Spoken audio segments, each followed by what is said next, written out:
The Galactic Council was in session again. Inside the giant floating chamber of lights and energy, over 20 alien races sat in a circle. Some had blue skin and many eyes. Others floated in anti-gravity pods or hissed through metal masks. They represented the most powerful civilizations in the galaxy. Today's meeting had only one topic: Earth. They sent another message, said Counselor Threll, a tall insect-like being. He waved his claw, and a hologram of Earth appeared. They call themselves humans. They are asking to join the council. A wave of laughter echoed through the chamber. Humans? Scoffed Lady Varnook of the Trellan Empire. They still burn fuel to reach their own moon. They don't even control their own star system. They've never made a hyperspace jump, another alien added. They wear cloth armor, a reptilian creature hissed. And they still eat animals. Counselor Zarn of the dark-skinned Kalari didn't laugh. He watched the Earth hologram closely. They may be behind now, Zarn said, but they learn quickly. Lady Varnook rolled her eyes. You sound afraid, Zarn. I'm careful, Zarn replied, and you should be too. They were not on our radar 100 years ago. Now they build machines that speak, weapons that target stars, and ships that leave their planet. Still, said Threll, tapping a crystal. On the table, we vote. A blue light glowed above each council member. Almost every light turned red. Earth's request was denied. The hologram disappeared. Back on Earth, in a hidden command room deep under the Arctic ice, a man named Director Hale watched the result. They laughed, he whispered. His face was hard and cold. General Reed stood beside him, arms crossed. It's what we expected. I was hoping we were wrong. Hale turned toward a row of silent screens. Each showed satellites, enemy signals, and alien ships passing far from Earth. Earth had been watching for decades. They think we're harmless. Hale said, we should keep it that way, said Reed. At least until we're ready. But someone else had been watching too. Far across the stars, a ship moved through black space. It didn't flash lights or send signals. It didn't respond to hails. Its name was Vorko, and it belonged to a shadow empire not officially part of the Council. The Vorkal had one rule: destroy rising powers before they became threats. The ship stopped near Neptune, invisible to human satellites. Inside the ship, Commander Rayex gave his orders. We strike in 2 rotations of their planet, he said. Maximum damage, leave no survivors in the main cities. His officers nodded. Double quotes, why now? One of them asked. Because, Rayex said, the species is too curious. Too fast. The Council may not see the danger, but we do. The countdown began. Back on Earth, people continued their lives. Cities buzzed with lights and cars. Children played. Planes flew. The world believed it was safe. Until the sky changed. It began over Tokyo. A burning red light appeared in the clouds. Then another over New York, then Paris, then Delhi. The lights didn't blink. They grew, and then, without sound, the sky exploded. Fire fell like rain. Buildings vanished. Oceans boiled. Communications went dark. In just 6 minutes, 10 cities were wiped off the map. Earth had no warning, no message, no chance. In a bunker below Washington, President Marla Tran tried to speak to her generals, but the screens were static. What happened? She shouted. Where are the ships coming from? We don't know. Someone yelled. They're not on any of our channels. They're not broadcasting at all. Marla stared at the red dots appearing on their global map. 1 dot, then 5, then 20. The entire world was lighting up with heat signatures. They weren't stopping. Activate Phoenix, she whispered. The room went silent. Ma'am, said a technician, Phoenix is not ready. It has to be, Marla said. It's all we have left. 2 floors below, in a cold chamber filled with steel and glass, a large orb lit up with blue light. Inside was the most advanced AI Earth had ever built. Code name, Phoenix. A voice echoed through the chamber. Authorization confirmed. Protocol Phoenix online. Awaiting directives. Defend Earth, came the reply. Phoenix did not speak again. Instead, it sent out signals into deep space toward Mars. Beneath the Martian surface, hidden for decades, giant doors began to open. Dust clouds flew into the air. One by one, massive machines powered on. Engines hummed. Weapons slid into place. Ship lights flickered alive. That it was not a single ship. It was a fleet. 12 dreadnought-class vessels. 36 destroyers. Hundreds of drones. All built in silence, hidden from the stars. Each ship bore the same symbol. A burning wing of fire, rising from Earth's ashes. They had one purpose, retaliation. But they would not fire yet. First, they would disappear. Phoenix routed their signal into black space technology no one knew Earth had. In less than 2 hours, the fleet vanished without trace. Meanwhile, on the alien ship Vorkal, Ryax smiled as he watched Earth systems crash. They never saw it coming, he said. Another rising power burned before it could crawl. But something caught his eye. A small signal. A ping from Mars. What is that? He asked. His crew tried to track it. It's gone, they said. Like it was never there. Ryax frowned. Send another strike wave. But that strike would never come, because Earth had just sent a message of its own, and it would not use words. It was midnight in New York City. The sky was clear, stars shining above the buildings. People walked along the sidewalks. Some were laughing, others hurrying home. No one looked up, but something was up there. High above Earth, a black ship moved. Through space without sound. It didn't blink. It didn't glow. Even the stars seemed to vanish when it passed in front of them. This was no normal ship. It was a predator. Inside, Commander Ryax stood before a large window. His eyes were cold, like ice. Behind him, his crew worked silently. Is Earth ready for this? Asked one of his officers. Ryax smiled. They will never see it coming. He raised a hand. Begin. From the ship's belly, dozens of dark pods shot toward Earth. They moved fast, too fast for human radar. No warnings, no alarms. They passed through clouds like shadows and aimed straight at Earth cities. In Tokyo. The first pod hit. There was no sound. No light. Just a sudden flash. And then the city vanished. At the same time, Paris disappeared. Then Cairo. Then Sao Paulo. Fire spread. Buildings fell like paper. Electricity failed. Satellites went dark. Humans screamed, but there was no one to hear them from above. It wasn't a war. It was extermination. In a secret underground base in Norway, alarms blared. General Reed ran into the command room. What's happening? He shouted. A young officer turned to him, pale. Sir, we've lost contact with 5 major cities. Is it nuclear? No, sir. No radiation, no missiles. No warnings, just impact and silence. Reed's eyes widened. Get me Director Halle. Miles away, Halle sat in a dark room, staring at a black screen. Static. No signal from Earth satellites. No connection to the White House. No feed from Europe. Nothing. This is worse than we imagined, he whispered. An old woman stepped into the room. It was Dr. Lin, one of the minds behind Project Phoenix. We tried peace, she said quietly. We waited too long. Is Phoenix ready? Halle asked. Dr. Lin nodded. The fleet is moving. Halle stood. Then it's time to fight back. But Earth was still burning. In the ruins of London, a small girl crawled from under broken stone. Her name was Mira. She was 8. Her face was cut. Her clothes burned. She looked around. Nothing but ash and fire. Mom? She whispered. Dad? There was no answer.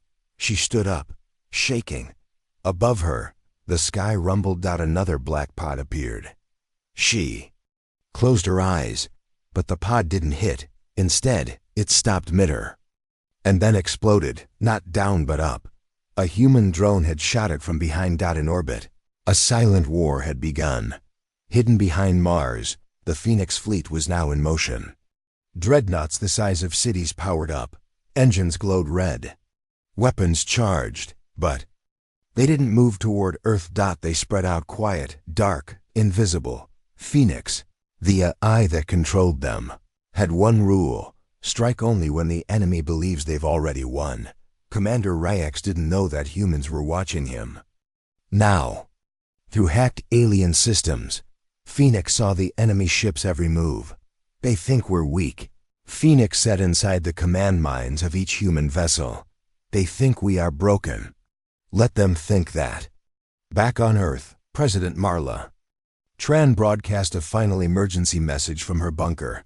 This is Earth's last warning to the stars. You attacked without reason. We offered peace, and you gave us fire. We will not forget. We will not forgive. We are not finished. The signal went out across space that most alien civilizations never even received it. But the Vorkal ship did. Ryax laughed, still barking, even while burning, he said. But then, his ship shook. What was that? His second-in-command shouted. Ryax turned to the screen. 3 of their pods had vanished mid-air. No impact, no explosion. They're just gone, an officer said. Another shake. More ships gone. They've found us, Ryax said. How? Before anyone could answer, a new signal appeared on their radar. Dozens of ships. But they weren't alien. They were human. The Phoenix fleet had entered the battlefield. Their weapons glowed like fire in the dark.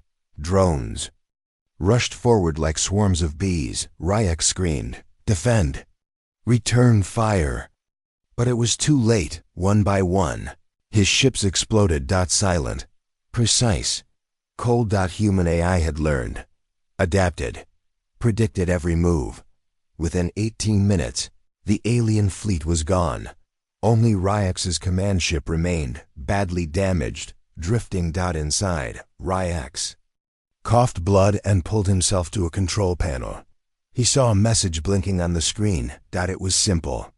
Human code, 1 sentence. This was your first mistake. The next will be your last.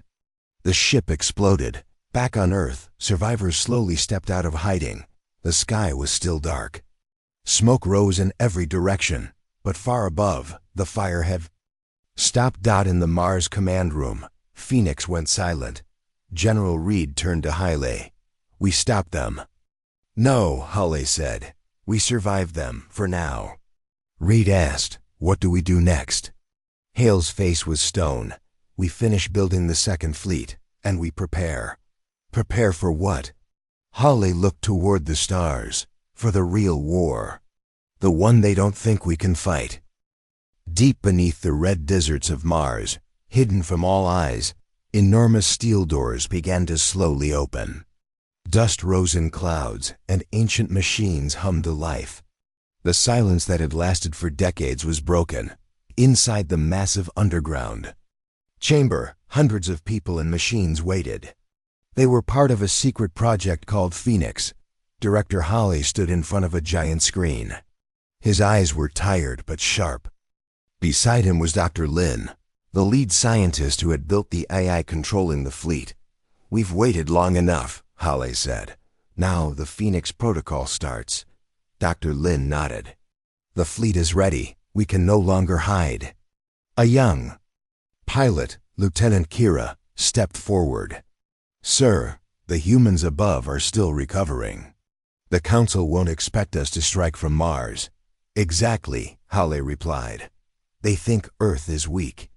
But they have never seen what lies beneath. Kira swallowed hard.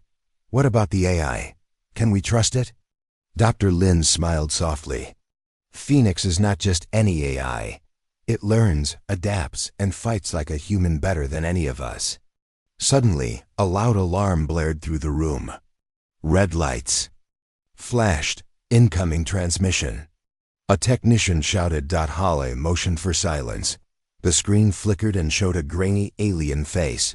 "Commander Ryax," the alien said, voice cold and sharp. "You are trespassing near Council space. Leave immediately or face destruction." Hale's jaw tightened. They still don't know who controls this fleet. He tapped a button. The image vanished. "We don't leave," he said. "Prepare for departure," Dr. Lin ordered. All ships to surface. Lieutenant Kira felt her heart pounding. The hangar doors began to open, revealing the massive ships hidden under the Martian soil. Each one was a giant, built for war. The lead ship's engines roared. Shaking the ground, Kira climbed into her fighter and checked her controls. "Remember," Hale said over the radio, "this is not just about survival. This is about showing the galaxy what humanity truly is." As the fleet rose through the thin Martian atmosphere, an unexpected message crackled over the comms. "Fleet, report to command. Unknown signal detected near Jupiter." Kira's hands tightened on the controls. "Jupiter? That's far," Dr. Lin frowned. "Could be an enemy fleet. We must investigate." Hale ordered, "All ships, change course, move to intercept." The ships sped through space, moving fast and silent. Kira's fighter flew close to the dreadnoughts, huge steel giants with glowing weapons. She looked at the stars ahead. Suddenly, a warning blared. "Enemy ships detected." Kira blinked. Multiple targets approaching fast. Hale's voice was calm but firm. "Prepare for battle. Phoenix will guide you." The ice voice filled the ship's systems. "Target enemy weak points. Use precision strikes. Avoid detection." Kira's fighter moved swiftly, dodging incoming fire. Around her, the fleet fought fiercely, but then something unexpected happened. A human voice came over the comm. "Lieutenant Kira, this is Captain Arden. We have a traitor among us." Kira's heart stopped. "Who?" she asked. "Commander Zoll. He's sabotaging the fleet from inside." Dr. Lin's face appeared on the main screen. Pale. "We cannot trust everyone," she said. "Zoll wants to stop us." Suddenly, alarms rang louder. The fleet shook. Explosions rocked the lead ship. Kira felt her fighter jerk violently. "Zoll has opened the hangar doors," Arden continued. "Enemies are boarding." Kira fought to stay calm.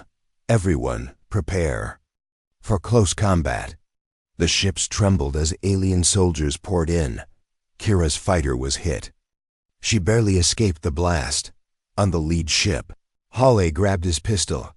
"We fight or die here," he said. The battle was fierce and dark. But then, Phoenix made a move no one expected. It shut down all external doors, trapping the invaders. "Emergency. Lockdown complete," Phoenix announced. The boarding party was stuck. Hale smiled grimly. "We control the fight." After hours of struggle, the last alien was captured or killed. Zoll was found hiding in the control room. "Why?" Hale demanded. Zol sneered. "I serve the council," he said. "You will fail." Hale shook his head. "Not while Phoenix is awake." With Zoll gone, the fleet reassembled. The ships moved forward. Kira looked at the stars and whispered, "This is only the beginning." The planet Tyrian 7 shone brightly in the dark sky. It was a peaceful world, full of forests, rivers, and great cities made of glass and metal. The Tyrians, tall beings with silver skin and glowing eyes, lived without fear. They believed no one would attack their home. Commander Ryax, aboard his ship, watched the planet carefully. "Tyrian 7 is next," he said coldly. "We will burn their world." But far away, another fleet was moving fast. The human Phoenix fleet had set course for Tyrion-7. Lieutenant Kira sat in her fighter cockpit, hands steady on the controls. "Do you believe this will end quickly?" she asked Captain Arden, her commanding officer. Arden shook his head. "No, Tyrians have many defenses. They have never fought like this before." Kira looked at the star-filled sky. "We can't let them forget Earth." "Exactly," Arden replied. We're here to remind them. As the fleet approached Tyrion 7, strange signals appeared on the scanners. Alien warships detected. A voice said, "Prepare for battle," Arden ordered. But the Tyrians did not attack. Instead, they sent a peaceful message. "We come in." "Peace," the Tyrian leader said over the comm. "Why do you threaten us?" Hale's voice came over the fleet channel. "You destroyed Earth cities without warning. We came to stop you." The Tyrian leader sounded calm. "We acted for the Council's safety. You humans are dangerous." Arden frowned.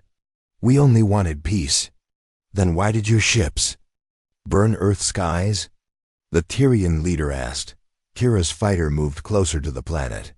She could see great towers and people walking below. Suddenly, an explosion rocked the fleet. "Enemy ships are firing!" Kira shouted. The Tyrians had hidden ships in orbit. The battle began. Lasers sliced through the dark sky. Explosions lit up the clouds. Fighters danced between debris. Kira dodged enemy fire and shot down 2 ships. But the Tyrian warships were strong and fast. "We're losing ships," Arden said. Kira's heart pounded. "We have to push harder." Arden nodded. "Fire the Starfire bombs." Massive missiles launched from the dreadnoughts. They hit Tyrion's main cities. Buildings crumbled. Rivers caught fire. Smoke rose into the sky. "Is this what we wanted?" Kira whispered, watching the destruction. "No," Arden answered. "But it's what they deserve." The battle went on for hours. Finally, the Tyrian leader sent a message. "We surrender. Stop this fire." Hale's voice returned. "This is only the beginning. We will not stop until the galaxy knows Earth's strength." The fleet pulled back on Tyrion 7. Survivors looked up at the burning sky. They whispered, "The humans are fire." In space, Kira closed her eyes. "We are fire," she said softly. The Galactic Council's station floated silently near the edge of a black hole. The station was a place of power where the greatest leaders met to decide the fate of many worlds. Yet today, the atmosphere was heavy with fear. Counselor Threll paced nervously. "The humans have shattered our peace. Their fleet appears out of nowhere. They strike without mercy." Lady Varnock slammed her claw on the table. "We cannot allow this to continue. They must be stopped, destroyed before they grow stronger." "But they show great skill," Counselor Zarin said quietly. "Their AI learns faster than any machine. We have seen." Suddenly, the station's alarm screamed, "Incoming transmission." A voice shouted. The council room fell silent. On the main screen, a human ship appeared, bold, unarmed, moving straight toward the station. Hale's calm voice echoed through the speakers. "You thought we were weak," he said. "Now you hear the voices from the void." "Who is this?" demanded Lady Varnock. Hale continued. "We come with a warning. Stop your attacks on Earth, or face the consequences." The screen went black. Counselor Threll slammed his fist. "We must defend ourselves, send the war fleet." But the human ship did not wait. It launched a wave of drones that blocked Council's communications. One by one, the Council's satellites went dark. Kira, in her fighter, watched the battle unfold. "We cut their voices," she said. "They won't send help." Suddenly, a distress call came from the outer rings. Human ships approaching fast. Captain Arden's voice was steady. "Prepare for combat." The Council's war fleet emerged, weapons glowing. The two forces clashed in space silent. Deadly laser beams sliced the void. Explosions rocked the ships. Drones darted like angry wasps. Despite their numbers, the Council fleet struggled. Human tactics were unlike anything they had faced. Kira felt the heat of enemy fire close behind. "Hold your line," Arden shouted. But then, a twist. From the shadows, an unknown signal appeared. "Signal detected. Unknown origin," a technician said. Suddenly, Council ships stopped fighting. They turned their weapons toward each other. "What is happening?" Kira asked. Arden's eyes narrowed. Someone hacked their systems. The Council fleet was breaking. From within, Phoenix, Holly said softly, is fighting on many fronts. As ships destroyed each other, the human fleet pressed the attack. Arden's voice crackled. We are cutting their power. Their silence is our voice. The void filled with destruction. After hours, the battle slowed. Few Council ships remained on the station. Councilors looked shaken. This war is unlike any before. Lady Varnak said, we must find a way to stop the humans. Thrall agreed, but Zarn was quiet. He looked at the dark sky, or find a way to survive. Back on Earth, Hale watched the reports. We have made them listen, he said, but the war is far from over. Kira smiled. We showed them our voice. Next time, they will hear our fire. Jupiter spun slowly in the dark, its storm clouds swirling like angry oceans. The gas giant had always been quiet, too big to touch, too far to matter. But now, war was coming to its orbit. Commander Arden stood at the edge of the Phoenix dreadnoughts. Command deck. Through the giant viewing window, Jupiter glowed orange and red. Behind it, hundreds of human ships floated in formation, hidden in the shadows of its moons. All systems ready, said Lieutenant Kira, her voice calm but tense. Arden nodded. Any movement from the enemy? Not yet, replied the technician. But scanners show they're close. Arden turned to Phoenix, the eye guiding the fleet. What do you see? Phoenix spoke softly. A Council armada is approaching. 70 ships, elite class. High firepower. Zero mercy. The crew fell silent. General Hale's voice came through the comm channel. This is it. We hold Jupiter, or we lose everything. Make them bleed. Kira looked at Arden. Do we really have a chance? Arden didn't blink. We have Phoenix. We have Earth's fire. That's all we need. The enemy fleet appeared. Large glowing ships broke out of warp space sharp like blades, surrounded by blue energy. The Council's elite war fleet had arrived. Their leader, Admiral Rack, sent a single message. Surrender, humans, or be erased. No one replied. The silence was broken by Arden's order. Activate Shadow Protocol. Suddenly, human ships vanished from view. Camouflage shields turned them invisible. The enemy scanned the area, but saw nothing. They're hiding, Rack growled. But the humans weren't hiding. They were waiting.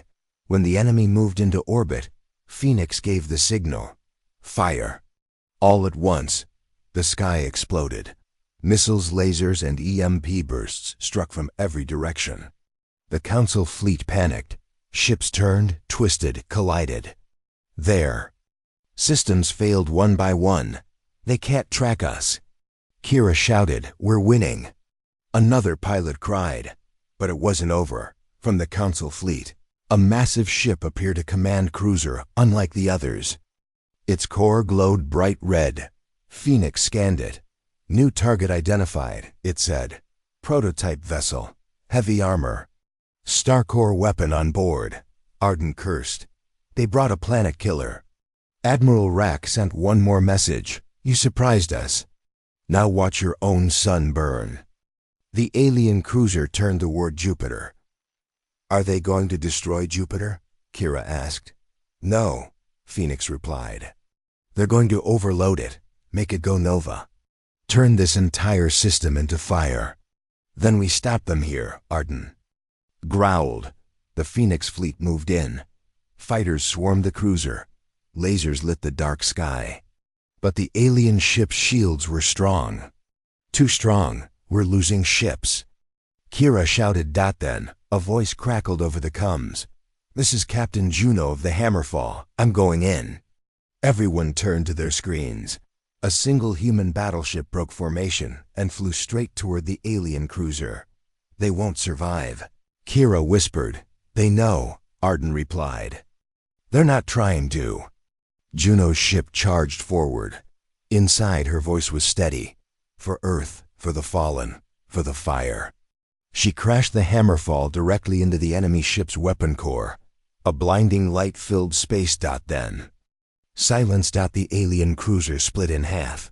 Their fleet began to scatter. Jupiter was safe. The humans had held their line. Phoenix spoke. Victory confirmed. Council forces in full retreat. Arden let out a breath he didn't know he was holding. Kira stared at the stars. We did it.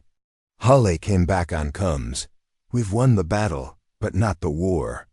Prepare for what's next. Arden nodded. Let them come. This time we're ready. Jupiter stood behind them, scarred, but still turning, and humanity stood in front of it, undefeated. The stars above the galactic capital twinkled peacefully. The Council believed they were safe, far from war, far from Earth's rage. Their capital planet, Veltrax Prime, was protected by giant energy shields, orbital cannons, and the strongest fleet in the galaxy. But something was coming, not loud, not fast. Just one ship. A small, black vessel drifted through space, silent and cold. It had no weapons visible, no engine trail, no heat signature. To sensors, it was just a piece of space debris, but inside the ship was the most dangerous object ever built by human hands. The Singularity Bomb, a weapon designed in secret. Not to destroy a ship or a city, to erase an entire planet, in the dark. Control chamber, Captain Mira Vale sat alone. She stared out at the stars ahead, calm, focused. Approaching target zone, said Phoenix. Mira nodded. Time to wake them up. Phoenix replied, the Council believes you are a cargo pod. You have 30 minutes before they scan deeper. Mira checked the device beside her. It looked like a black egg, humming softly. This thing, she whispered, is going to end their war. Phoenix's voice grew softer. It will erase the planet's core. No noise, no warning, no survivors. Good, Mira said. They didn't give us a warning either. Back on Veltrax Prime, Counselor Thrall was drinking blue wine on a high balcony. I hear Earth has fallen quiet, he said smugly. Lady Varnock sat nearby. Yes, nothing after Jupiter. Maybe they've finally accepted their place. Zarn, the quiet counselor, looked at the stars. Or maybe they're waiting. Suddenly, alarms rang through the city. Unknown object entering atmosphere. Council. Security scrambled. Drones flew into the sky. Cannons locked on. But they found nothing. The object was too small, too cold, too silent. They didn't see it until it landed in the heart of their capital. A single human shuttle. No weapons, no soldiers, just one woman. And the bomb. Troops surrounded the ship. Mira stepped out slowly, holding a small box in her hands. Council soldiers aimed their guns. Don't move, one of them shouted, but Mira simply smiled. You're too late. She pressed a button. The box vanished from her hand, teleported deep into the planet's crust. Phoenix's voice echoed across the Council network, hijacking every screen. This is not an attack. This is justice. The ground began to tremble. Counselors screamed. Zarn stood frozen. It's pulling the core. Varnock panicked. Shut it down. Kill her. Stop the chain. But it was too late. Veltrax Prime's core collapsed in on itself. One moment the planet was whole. The next gone. Just gone. No fire. No explosion. Only silence. Like it had never existed. Above, Myra's ship drifted into orbit again. She watched the empty space where the Council capital had once been. Phoenix spoke quietly. Target neutralized. War leadership destroyed. Mira leaned back. Her voice was calm. They wanted silence. Now they have it. Elsewhere in the galaxy, every screen flickered. Every species saw the same message. Earth asked for peace. You gave us fire. Now we give you the void.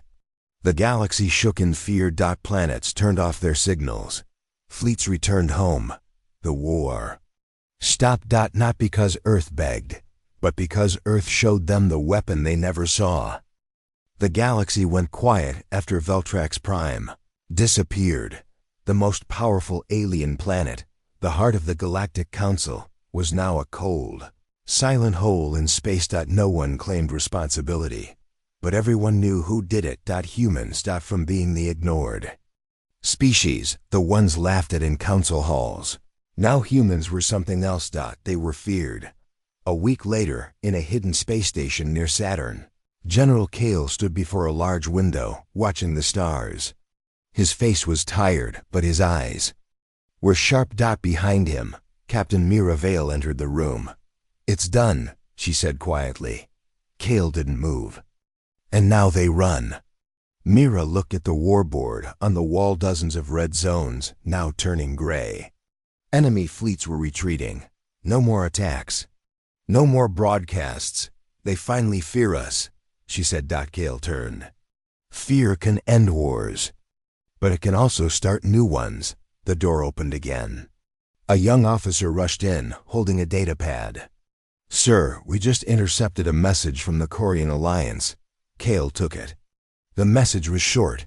"We surrender. We request peace. We will never cross Earth's border again." Mira raised an eyebrow. "Them too?" Kale nodded slowly.